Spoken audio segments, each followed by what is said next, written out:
If you're a coach or consultant who wants to know how to amplify your message by speaking on stages, you're going to love my special guest today. She's going to explain the 4 different stages that you could be speaking on and how to maximize each one. Hello and welcome to the 7-Figure Life Fulfillment Podcast, where we share strategies to help coaches and consultants build life-affirming 7-figure businesses filled with passion and purpose. I'm your host, Ken Stephen, and my guest today is Kimberly Crowe. Kimberly is a dynamic international speaker, entrepreneur, co-creator of Speakers Playhouse, and founder of the Entrepreneur's Rocket Fuel. Having spoken on over 5,000 stages, including a TEDx in Las Vegas, Kimberly's mission is to make speaking on stages super accessible and fun for entrepreneurs and coaches to share their messages with the world. And her motto is, you're going to love this, her motto is, if it's not fun, it's not worth doing. Kimberly, I absolutely love your motto. Welcome to the show. Hey, Ken, delighted to be here. Well, I'm delighted to have you here. I'm really anxious to have you here today because we actually share very similar audiences. Okay, and I'm actually helping coaches and consultants and entrepreneurs, solopreneurs leverage the business to 7 figures. And speaking is obviously one of the ways that you can leverage your business and scale it up to 7 figures. So I'm really eager to dive into our conversations today. Awesome. I know there are so many people out there that are coaches or entrepreneurs that just have something really amazing for their clients, their potential clients, and they're just not getting seen and heard the way they deserve to, right? I mean, I can't tell you how many folks I've met, and I'm like, oh my gosh, your stuff is so amazing. Why are you not like a bazillionaire? Like, this is so great. And then they're like, yeah, I just, I get all my business by referral. And so I think business by referral is great. I love when I get referred business, but if you're waiting until somebody knocks on your door to help them, then you're really missing out on a much larger potential audience that really need your help that just doesn't even know where your door is. So speaking is a great way to get in front of a larger audience very, very quickly. And if you can speak in front of audiences that are your ideal market, like for example, I speak to entrepreneurs, coaches, authors. You have a show for entrepreneurs, coaches, authors, right? So that's an ideal audience match. So whether you speak to parents, or if you are in the health and wellness field, or if you're like you have a certain niche that you serve. It could be fourth grade teachers. Like if you have that niche, you just need to get in front of that particular audience. And a great way to do that is by sharing your message by speaking on a stage. Well, you mentioned there's 4 different types of stages that you could be speaking on, right? That's So, right. so Actually, it's the 4 types of stages that every entrepreneur should leverage and how to profit from each one. So, you want to talk about one of oh them? yeah, tell us more. I'm dying to know.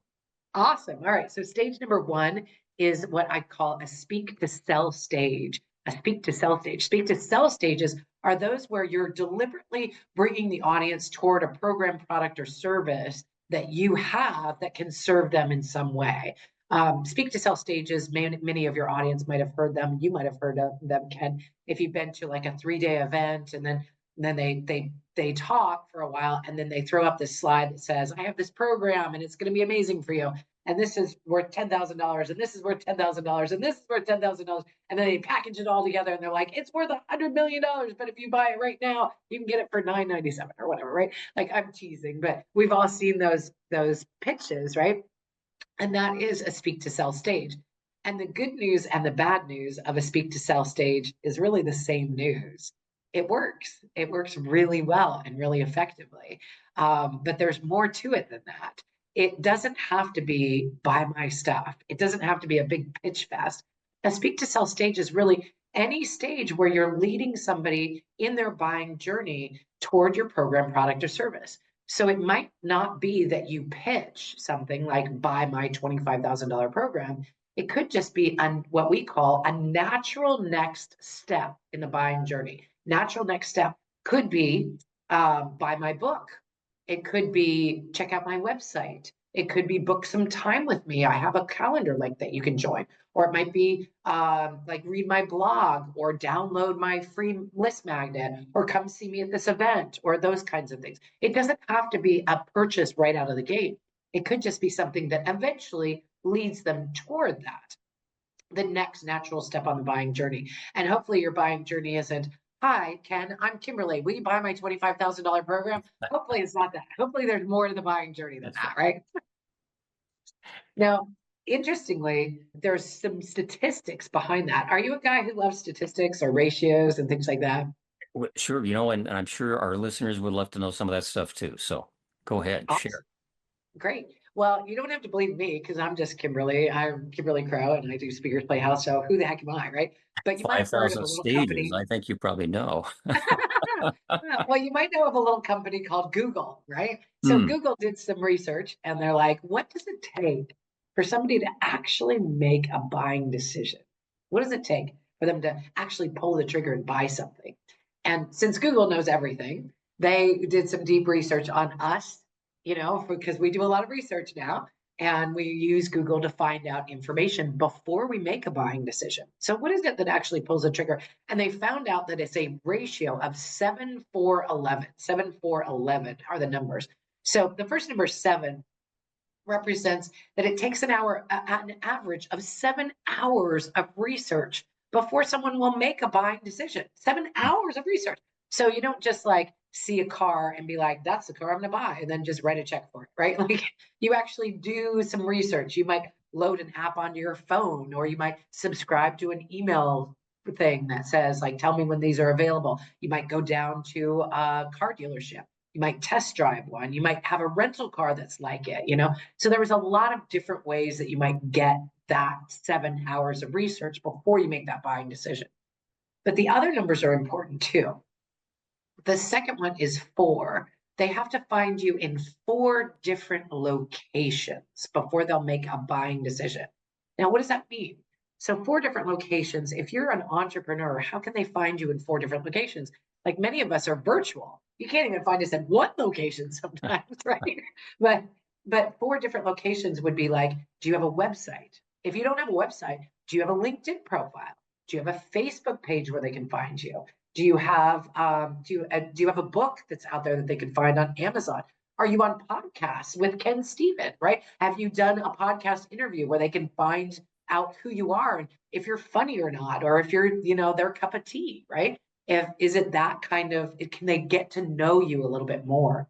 And while they're watching that podcast interview with Ken Steven and you, are they getting to know you? Is that part of the 7 hours of research they're getting? So they sort of overlap, right? But they can't you can't just be one and done. You can't only have a website or post a Facebook ad and think that's going to make you a bazillionaire.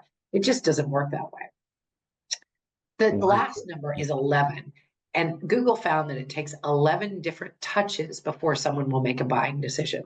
So that means that you can't just like get on a podcast and be like, I'm selling you my $25,000 program and hope to make a conversion. Now, you can, because these are just statistics, but you can pull 2 aces from the same deck. It's just not very common, right? It's not a really good bet that you're going to be able to do that. It doesn't happen very often. So it's when you think of those in terms of a statistic, how does that apply to you as an audience member? How does that apply to you in your business? What are you going to do to make sure that you have your information in 4 different locations, that you have a presence that's out there, that people can find you and get information about you and spend 7 hours researching you and be able to get multiple touches from you? So that's just the kind of thought process that goes behind that. So a speak to sell stage might just be the first 20 minutes of them getting to know you. It might be a new location for them to find you. And at the end, you might drop, contact information or a downloadable or a freebie, something like that, where they can get a little more information. And that's just moving them along on that buying journey of 7, 4, 11. So that's stage number 1. And the way to profit from that is to make sure you have a call to action with a natural next step for people to take. Sounds good. So that's stage number 1. So what's stage number 2? Ready for stage number 2? Awesome. I love it. Stage number 2 is the one when people talk about speaking opportunities, it's the one that they really, really want. It's the paid speaking opportunity where you actually get paid to share your knowledge with an audience. And while most people think of keynoting, that is a great paid speaking opportunity, there are actually quite a few more out there that people really don't think about. For example, if you've ever taught a class online, or if you ever taught a class in person, if you were a teacher, if if you were a fourth grade teacher, right, and you taught, that's actually technically a paid speaking gig because you were paid to impart knowledge to an audience, right? But Yeah. many of your entrepreneurs probably have taught a class. Maybe you charge $97 for them to come to a 1 day class to learn X, Y, and Z. That's a paid speaking opportunity because you charge to deliver that knowledge. Now, you might have also made an offer at the end, but just because you were paid to deliver that knowledge, you technically were a paid speaker. But there's loads more out there. I've been a paid actress to act on stage. I have been part of a murder mystery theater troupe. That was super fun. I have been an audiobook narrator where I narrated audiobooks for a living for a while. I did voiceover. I actually did, like, for e-learnings, there's a voice behind that. I did voiceover for an e-learning on how to become a massage therapist in North Carolina. So that if you ever learned that, that was my voice behind one of those e-learning tutorials. And then my most fun one was I was paid as an equestrian polo announcer. I announced an equestrian polo game, several of them, many of them, and I loved getting paid for that. That's excellent. That's excellent. So that's paid speaking gigs. Now, um, anything else you want to say about the paid speaking gig? I just think they're a lot of fun. And I think people don't give themselves credit for it. I think that most people want that $5,000 keynote. And of course, we actually do teach people how to do a $5,000 plus travel keynote. But I think that there's a lot of fish in that pond, right? So keynote speaking can be harder to do if you're only focused on that one. But there's so many other ways to get paid to speak that, I just encourage your audience to think broadly and widely. Okay, so number three, I'm guessing, is going to be a good alternative to that, given that all the big names are the ones that kind of get the keynotes first, right? So what's number three? So a third stage is an authority stage. An authority stage is one that gives you authority just by being on it. A great example of this is TEDx. I was on the Hmm. TEDx stage in Las Vegas and I gave a talk. But interestingly, you can't do a speak to sell and you can't be paid to speak on a TEDx. So I know I told you that you were going to learn how to profit from each one of these, but I just told you you couldn't get paid and you couldn't do a speak to sell. So how are we going to profit from this stage, right? So my TEDx, when I gave it, it was actually it gives you authority immediately by being on it, but nobody knows about it unless you tell them about it, right? I mean, certainly they can search the websites, but there's a lot of TEDx's out there, and actually the TED stage is the one that is the most famous. TEDx is sort of local, and then TED stage is the main one Hmm. that has the biggest celebrities on it. And my talk was not about entrepreneurship. It was not about speaking. It was about a subject I'm very passionate about, which is confirmation bias. Confirmation bias is believing something just because you've always believed it, Hmm. right? That if you believe it, you're just going to keep believing it and nothing can change your mind. And it sort of narrows down that beginner's mind into no more learning, right? If you can't ever be wrong, then you can't ever learn something new. So confirmation bias is kind of a dangerous thing that's out there. And so I gave this talk on confirmation bias. And it was sort of my take on it. And I brought in some studies from Harvard and Stanford and talked about it. And it actually got picked up by the TED stage. They brought it up to TED because confirmation bias, when I gave my TED talk, it was actually at the same time fake news was coming out, the term Ah. fake news, right?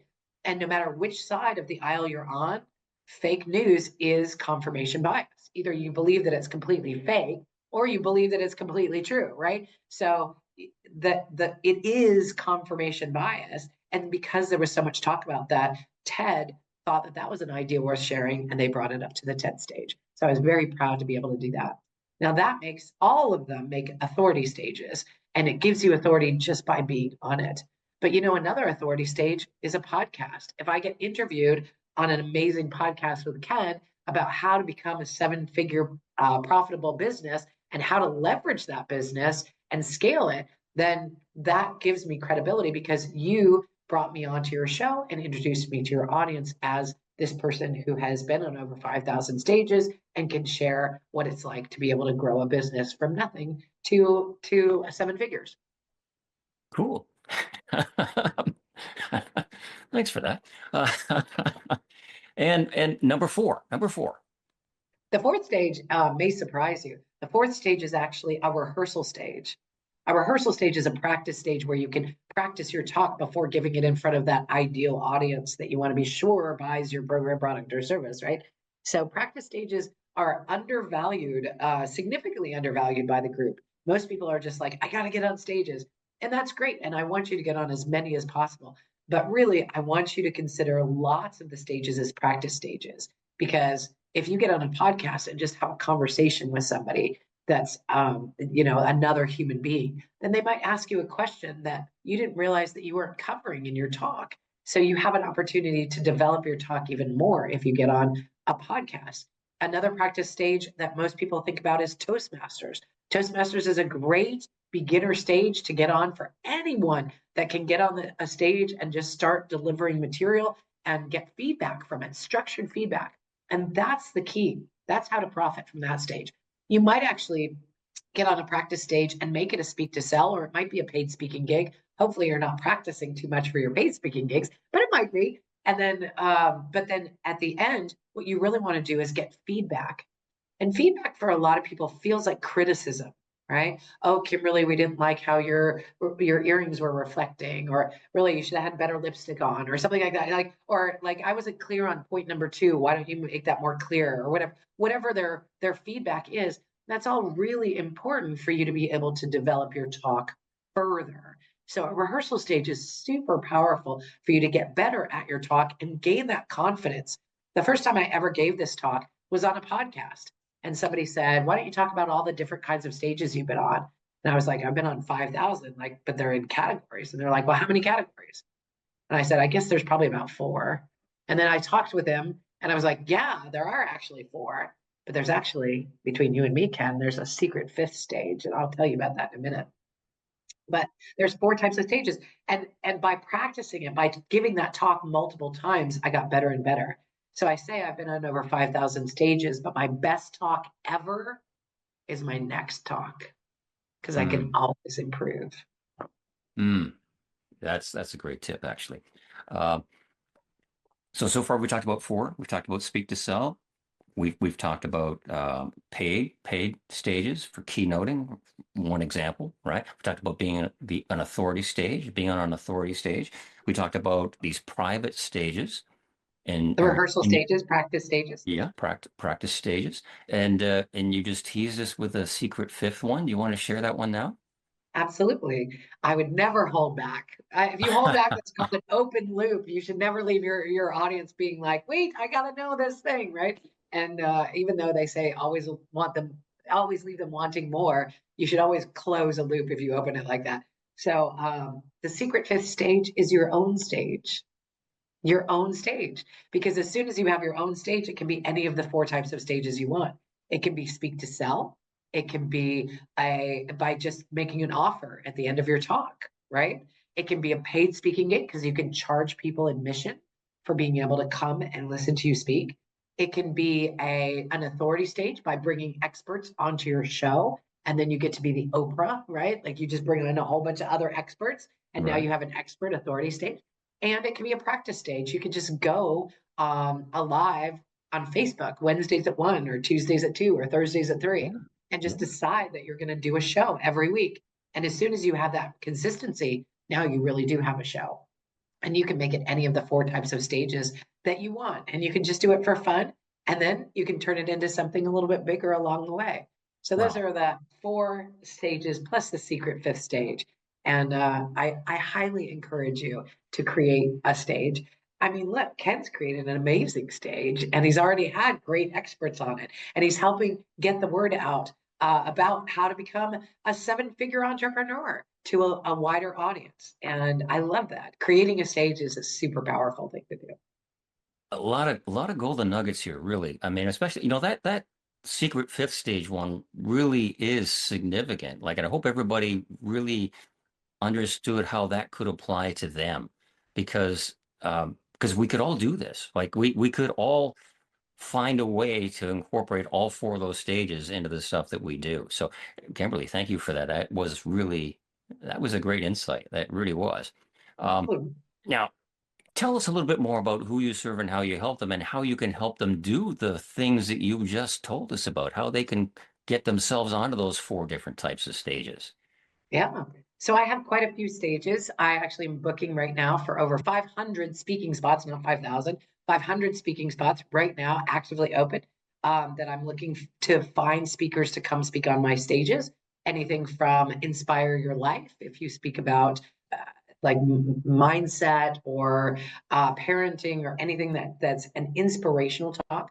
I have one called Entrepreneurs Rocket Fuel, which is all about helping entrepreneurs get to the next level. And maybe they're not seven figures yet. Maybe they're still climbing to six, but they need some details on like how to get to that next level. And then I have one called Voices of Women, which is just to help elevate women to be able to share their messages with a greater audience. We had on our last one, that's an annual event. We've done it for 4 years. And this year, I'm hoping to have over 400 women speak on that event. Oh, And that is was represented by 26 countries last year. So hopefully, we'll have another larger audience this year. And then I have one called Voices of Color, another one called Breakups to Breakthroughs. So there's a lot of opportunities to speak and share your message depending on the audience that you're looking to speak to. And that's what I would encourage people to do is find places where they already have your audience gathered, waiting for new information, and then stand on that stage and speak to them. how can people reach out to you and connect with you to learn more?